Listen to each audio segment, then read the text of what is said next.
Estamos de volta com o Pensamento Jurídico, uma produção da Magis. Hoje estamos discutindo o papel e a responsabilidade do judiciário nas políticas públicas, especialmente da saúde, inclusive do ponto de vista financeiro. O nosso entrevistado é o juiz Renato Luiz Dresch, da 4ª Vara de Feitos da Fazenda Pública Municipal da Comarca de Belo Horizonte. Ele foi indicado integrante do Comitê Gerencial aí do Fórum Nacional do Judiciário para a Saúde, o comitê organizador. Doutor Renato, eu deixei para o senhor uma questão no bloco anterior a respeito do funcionamento desse comitê, desse Fórum Nacional do Judiciário para a Saúde e a respeito do cidadão. O que ele deve fazer quando ele precisa de uma cirurgia de urgência ou tratamento medicamentoso, por exemplo? Nós temos, às vezes, uma ânsia muito grande de querer judicializar, mas primeiro o cidadão deve buscar solucionar administrativamente a reclamação dele, porque o advogado próprio também deveria tentar, primeiro junto aos gestores, primeiro tentar obter aquele medicamento, aquele tratamento, aquele exame pelas vias administrativas. O Poder Judiciário deve ser o último lugar que eu busco quando não conseguir solução administrativa, e não o inverso, para toda demanda buscar o Poder Judiciário. O que é a solução administrativa que você se refere? A solução administrativa é tentar obter o medicamento administrativamente. O Estado tem percebido isso, que a judicialização tem sido, às vezes, abusiva também, às vezes de forma desnecessária, tanto que o secretário da Saúde do Estado está propondo, em Minas Gerais, que se crie um centro de conciliação nas comarcas maiores, para tentar, antes da judicialização, se tentar haver uma conciliação para ver se aquele medicamento, aquele tratamento está disponível ou não.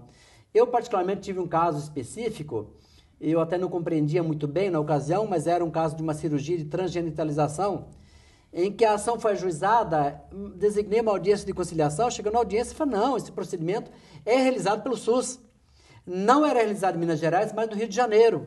Então, bastaria buscar administrativamente aquela solução para que evitássemos mais uma demanda. O Poder Judiciário já tem muitas demandas, se evitaria. Então, primeiro, devemos tentar buscar lá no posto de saúde, ou no atendimento à saúde, esse encaminhamento, só se ele for negado ou for ineficiente, que deve ser buscado no Poder Judiciário. Cirurgias de mudança de sexo também são comuns aqui?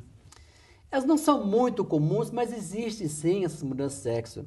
Eu falo sempre que é um problema psicológico sério, pessoa que tem nela, não se sente bem. Tem Goiás, faz esse procedimento, Rio de Janeiro e Rio Grande do Sul faz esse procedimento. Mas existe também esse procedimento e o SUS faz esse procedimento também. Eu tenho um dado aqui que o governo gastou 339 milhões de reais com decisões judiciais no ano de 2011 e a cada ano cresce percentualmente isso aí por razões de decisões judiciais na área da saúde. Como tem reagido o poder público nesse caso? Como é que impacta essa situação, orçamento e direito? Hoje existe, às vezes, uma rubrica orçamentária própria para cuidar da judicialização, uma anomalia orçamentária, mas ela existe também, né? Ela impacta, mas o que você tem percebido nas estatísticas, que de 2005 a 2010, houve realmente um crescimento exponencial nas ações. De 2011 para 2012, chegamos numa estabilização um pouquinho, está aumentando um pouquinho só, não temos aquele aumento, né? E o que se descobriu, que o povo descobriu, que pode buscar o Poder Judiciário para ter acesso à saúde. E é importante que tenhamos isso. Isso é exercício de cidadania. Se houver um medicamento que está lá na Austrália, na Europa, não chegou ainda no Brasil, como é que se faz nesses casos? Na verdade, os medicamentos, em princípio, devem ser aprovados pela Anvisa, que é a Agência Nacional de Vigilância Sanitária do Brasil. Exatamente. O Supremo tem essa... Mas isso não significa que não possa usar. Às vezes tem algum medicamento, ele é novo, realmente ele é muito eficaz. Então podemos também buscá-lo, mas isso de forma excepcional. Primeiro precisamos pensar nos medicamentos que nós temos disponíveis no SUS. Os similares. Isso, seria na Rename, eventualmente, estão incluídas. Primeiro, que estão incluídas na Rename, que estão aprovados pela Anvisa. Somente de forma excepcional devemos buscar algum tratamento, algum medicamento que esteja fora dessa relação, o mesmo aprovado pela Anvisa. Mas aquele medicamento não aprovado pela Anvisa, em princípio, seria droga, seria proibido. Mas a lei abre uma exceção dizendo que poderia excepcionalmente, quando estiver aprovado em outra agência internacional, no país onde ele é fabricado também. Eu vou fazer um breve intervalo na nossa entrevista para o senhor fazer a indicação de leitura para os nossos telespectadores no quadro Pensamento Literário. Por favor.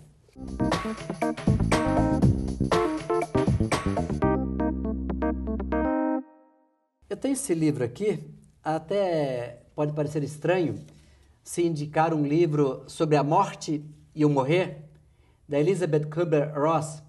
Eu achei interessante essa obra porque ela nos dá uma concepção melhor também de vida. E a morte nos ronda diariamente. Todos nós temos um parente que está em dificuldades. E essa é uma obra clássica que traz, na verdade, uma concepção um pouco melhor do que a vida. Ao se entender a morte, se entende um pouquinho melhor a vida. Eu acho uma recomendação interessante para que nós compreendamos que quando nós estamos em dificuldade, nossos parentes estamos, e mais facilidade para compreender a própria vida. Boa indicação. Voltando ao nosso tema da entrevista, que é o direito à saúde, o direito à vida, a respeito do papel e o funcionamento do judiciário, o senhor acha que poderemos chegar ao ponto de se criar várias especializadas na questão da saúde pública para funcionamento melhor, mais agilidade essa questão?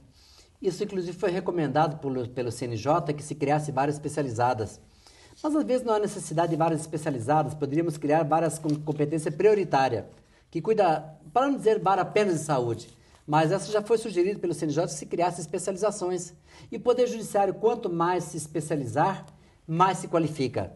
E quanto mais qualifica, mais legitimado fica a ação do Poder Judiciário. Até porque o magistrado não tem uma especialização constante nessa área, que é muito dinâmica também, né? Nós até temos aqui em Minas Gerais, agora um convênio com a Escola de Saúde Pública do Estado de Minas Gerais.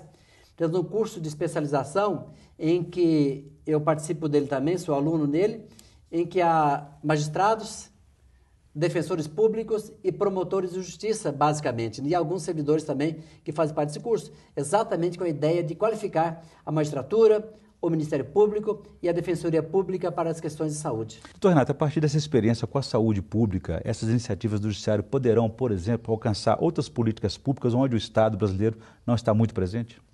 Não, realmente, seguidamente, nós temos demandas. O Poder Judiciário não tem iniciativa, ele acaba sendo provocado, né? Mas temos sim demandas sobre educação, segurança, tem algumas demandas mais isoladas, né? Porque a saúde, na verdade, é um direito de efeito concreto, como a educação primária. Então, poderia acontecer, mas essa parte de reclamar, teria como. E é um conflito também que isso pode aumentar muito a carga processual no momento em que o Judiciário busca evitar tantos processos, né? Que a intenção também não é ter ação a respeito da saúde, buscar uma conciliação antes.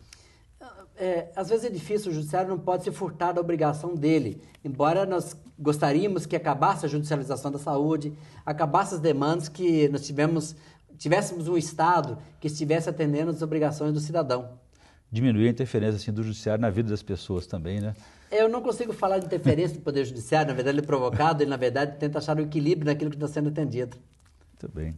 Bom, eu conversei aqui com o juiz Renato Luiz Dreste, que é da 4ª Vara de Feitos da Fazenda Pública Municipal da Comarca de Belo Horizonte. Ele foi designado para integrar o comitê organizador do Fórum Nacional do Judiciário para a Saúde. E discutimos aí sobre o papel e a responsabilidade do Judiciário nas demandas da saúde no Judiciário e outras políticas públicas. Doutor Renato, obrigado pela entrevista. Foi um prazer recebê-lo aqui no Pensamento Jurídico. Prazer é meu. Espero que tenha contribuído de algum modo para esclarecer algumas questões.